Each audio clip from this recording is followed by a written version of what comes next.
All right, what's good, y'all? So y'all already seen the title of the video. I used to be a pothead, and it's been years since I have indulged in the leaf, in the grass, in the block work. Is what we used to never try to smoke. The Zaza, the ganja, the janja, and I think I the first time I did it, it was with a sibling, and I didn't feel anything the first time. But the second time I indulged, I remember being in a place where I wanted to feel like an adult. I wanted to be more grown than I was. And I think that's very natural to want to kind of grow up. There's a point you get tired of being a kid. I remember everybody used to call me cute. I used to get that compliment a lot. Oh, you're very cute, or like, people would tell my parents like, man, you got a really cute kid. And I remember thinking in my head, yo, when are people gonna say I'm sexy? You know what I'm saying? Like, when am I gonna stop being cute? When am I gonna start being sexy? And that was like middle school. The first time I indulged, I was probably in, I want to say 10th, 10th grade. I want to say 10th grade. And again, first time I didn't feel anything. Second time, blasted, super blasted. And I remember my nephew was over my house, and I was laying down, and I was having a terrible time because my nephew had this sand castle shovel that whoever got him that as a toy, and he's super young, super baby. Um, my dog Elijah, man, he's all grown up now. He's a little baby, and he was trying to play with me, and he started hitting me with the shovel, and I'm laying down, and y'all, I'm so blasted that I could not defend myself from this little baby, and he was just whacking me, y'all, whacking me with this freaking yellow shovel, y'all, and I was just like, like chill, beating me with it, just beating me like I owed him something, like I stole something from him. But that was my first time, and then from there, I started finding friends who also indulged, and I made tons of friends. A lot of them I don't talk to today, but a few of them I'll say, a couple of them. I do still chop it with, even to this day, real good dudes, and that's one of the main draws, I think, that like kept me in that in that hobby, in that habit, is that I was making a lot of friends, right? And previously I didn't have many friends, right? More so antisocial, quiet, and this hobby gave me something to relate to people with, as many hobbies do, right? And that's one of the good things about having some good hobbies. I think your hobbies define you a lot. Everybody works, everybody goes to school, but what do you do in your free time? What do you do for fun? I think really defines, it really defines, it defined me, who I was and who I am to this day. My hobbies have changed a lot over the years. I've had many different hobbies. At that time it was, puffing, and then that became like my biggest hobby. I used to puff. Before that, it was video games, right? I started puffing. I started playing less and less video games. And what I noticed with the puffing is that my video game skills got like noticeably worse over time. It's something I noticed. Um, and But what I picked up, I also spent less time on the video games, right? Because I'm more so outside. The grass was illegal at this time too, so we had to be outside. We had to be like sneaky, and it was just a whole ordeal. Um, some of y'all, I don't know, depending on the demographic who watch my videos, some of y'all don't even understand that part of it. But But I also picked up sports, right? I started playing handball around this same exact time or a little before. And that ended up being one of the reasons, one of the big reasons why I stopped. I wanted more stamina, I wanted more cardio, I wanted to get in better shape. And I knew that inhaling, burning, smoke of any sort wasn't benefiting me. At a point it just made sense that, like, I'm inhaling smoke. It's probably not that good for me in the long run. But it was weird because when I stopped for like the next few months after quitting, I got noticeably worse at handball. I was terrible. Still, it's like I flatlined. And I wasn't making any progress. And I used to think like, damn, like, what's going on? And now obviously anytime you quit like a big hobby like that, a big habit like that has been so ingrained in your life, you're gonna have some dips. You're gonna have some dips, you're gonna have some flat lines, you're gonna not feel good. You have some periods of being down. Possibly, right? Everybody's different. Some people quit and they go on and live a perfect,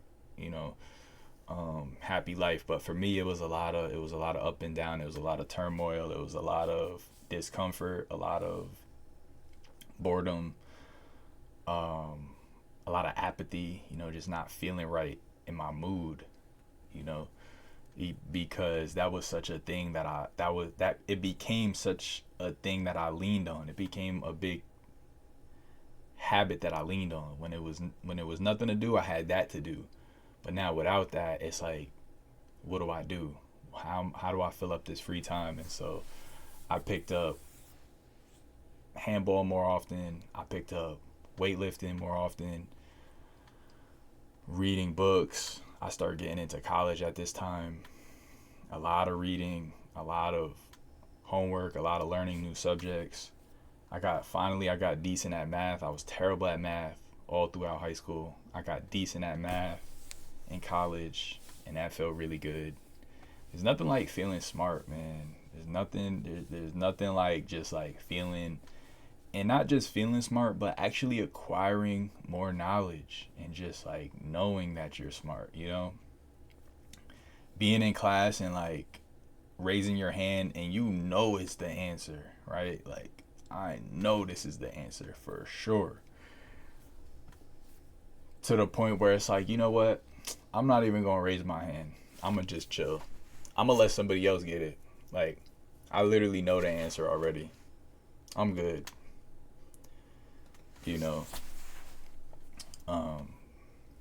And at the same time, too, whether it was because I got older, whether it's because strains change, right? The leaf change or whatever. I wasn't feeling good when I was doing it. I wasn't feeling the same. It wasn't hitting like it did in high school. It wasn't this fun, carefree thing that I could do where I had no worries in the world. Because now I'm older and I do have worries. I do have concerns. What type of person am I trying to become, right? What am I going to do for work? How am I going to provide, right, for myself, for a family, right? And I remember having like a lot of anxiety around like college and like, what am I gonna do? Like, I remember one time in college, y'all, probably the only time I ever like dabbled back in it after like a long stint of not smoking. I was outside and I was feeling a little stressed, and this Jamaican dude was outside, and I ended up chopping it up with him. And he was smoking, and he offered me some, and I took a couple puffs, and I remember being super strong. And I had a math test in a couple hours after that, and I was like, immediately after taking it, I'm like, yo, what did I just do, bruh? I'm about to fail this math test. I start jogging around the block, yo. I'm like, yo, I need to get this smell off me. I did like 2 laps around the building, around the block. I went upstairs, y'all. I probably had like 2-3 hours until my test. I start studying. I'm like, yo, I need to start studying now, y'all. Studied there for like 3 hours. By the time the test came, I was well sobered up, y'all. I was well sobered up. Nothing sober you up like a freaking impending freaking bad grade after, like, after taking, because something about it, y'all, I can't say it's all bad, right? Because it definitely, I remember when I used to take it, pause, I used to get very hyper aware, very self aware, right? And especially of my shortcomings, right? At a point, it stopped being this fun carefree thing. It started being like, yo, like, I gotta do my laundry. Like, yo, how many job interviews did I go on this week? Like, I need to go on more job interviews. Or you'd be like, you know, oh my gosh, like, I'm gonna be a failure in life. Like, I start getting these like anxiety ridden thoughts that were rooted in some real concerns that I had inside myself, right? These were like some concerns that I really had, that maybe things that I've been procrastinating and I've been escaping from. Now they're all coming up to the front. I cut my hand, by the way. I fell off my wheel the other day. I'm good, thankfully. I caught myself, like, I fell nice, I rolled. That's the worst of the damage, and it's just a slight surface wound. Um, and so, and the tricky thing about it was that it would bring all these thoughts up to the forefront, but I would be too incapacitated. I would be too, uplifted to actually execute. And a couple times I would try to execute, and I would get ADHD, I get distracted, XYZ. Now, I'm not saying this affects everybody like this, because I've known people throughout the years who have been able to be, functional to an extent, more than I have been able to, right? And that's not to say that they don't have more, if they could achieve that much, imagine without it, you know. But yeah, I definitely became way more productive after stopping, way more productive. And on top of that, I started getting more conscious, more self aware, more creative without it. Like, more than I've ever been, y'all. I start having dreams again. I start having, like, my stamina started going up. I started playing better handball. I started having more appetite. Like, everything started getting better. My people skills started getting better. My capacity for knowledge and my capacity for learning got bigger. Um, and you know, and I fought for that. I had to fight for that, y'all. It wasn't an easy, like, okay, one day I'm using, next day I'm not. No, like, it was a lot of back and forth. It was a lot of tug of war. And I remember thinking, when I finally, like, end up chaining together like a good, like, 2-3 months without it, 4 or 5 months, and I felt like I didn't need it anymore. I remember thinking, like, yo, I wouldn't wish that habit on my worst enemy. Like, I wouldn't wish, not the habit, but I wouldn't wish, like, that process of trying to quit something, and, like, back and forth. Like, I won't wish that on my worst enemy, because it's really, like, it was really grueling, man. It was really grueling, and I'm thankful that I was able to, push through that. And you know, I don't regret it at all. I definitely don't regret it. Um, because I think everything happens for a reason.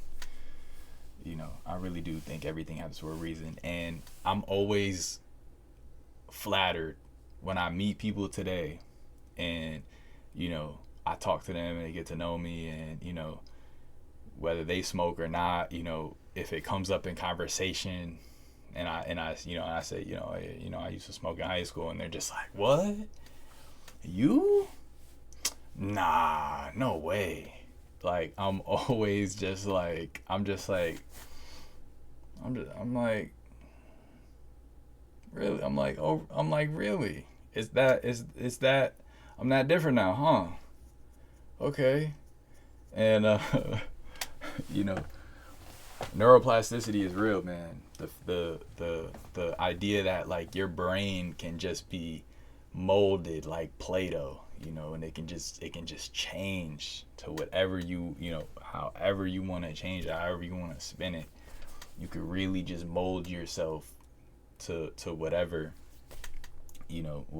however you want to be, And for a long time, to this day, for a long time, I identified as somebody who smokes. That was a part of my personality. Like, I'm a smoker, right? I smoke. Um, and for the longest time, I worked on changing that, and I was able to achieve that, right? And I changed it to, I got Kitty behind me. She's sleeping in the bag. Kitty seen all the struggle, man. She's seen it all, man. She's seen the habit form. I've had Kitty since middle school, y'all. I knew her. She knew me before I smoked. She knew me during me smoking. She knew me after, which is crazy. She's like 16. Was she like 14, 15 years old, something like that? But yeah, I don't identify with it at all, and like, I haven't spoke about this that much. Like, if you know me personally, you've heard me talk about it. But if not, like, I'm sure this is gonna be the first time, people are hearing that I actually, did used to smoke. But and sometimes people do say that. Some people, it's the flip side too, right? Some people are like, yo, I can't imagine you ever smoking. And then some people are like, yo, Amir, you sure you don't smoke? Like, some of the things you be saying is like, or they be like, you sound like a pothead. Like, you sure you don't smoke? And I'm just like, nah, I don't. And sometimes I tell people I used to. Some people I just be like, nah, I don't smoke. I don't smoke. I don't drink. You know, do I ever intend to smoke again? Maybe. It's possible. Like, it's possible. I feel like smoking is like something that, for me, it would have to be something that like some crazy achievement, like some crazy fire achievement that like I can't even fathom in my head right now. I'm not gonna lie. Like something big, like something big, whether it be something like for my YouTube channel or like just something in my life, it would have to be something huge. And even then I might just be like high off of that. You know what I'm saying? like I get high off of different things now. Accomplishments, conversations, good food, a good day at the park, exercise. Like I get like that, like that satiates me. You know what I'm saying? That satiates me. But yeah, I just want to get on here and share that story with you. I want to say, if you're struggling with it, I know a lot of people are still struggling with it. And one thing that I did when I quit, like for good, is that like I didn't turn back. I didn't look back. And I barely try to like help people or like talk about like, the process that I went through or like anything like that. And I was just a personal choice. I just wanted to like clean my hands of it completely. I didn't want to like just nothing to do with it. But I do realize that a lot of people are struggling with it. And yeah, if y'all got any questions or anything like that, just drop them in the comments and I got you. But yeah, that's about it for today. Appreciate y'all for watching. I'll see y'all on the next one. Peace.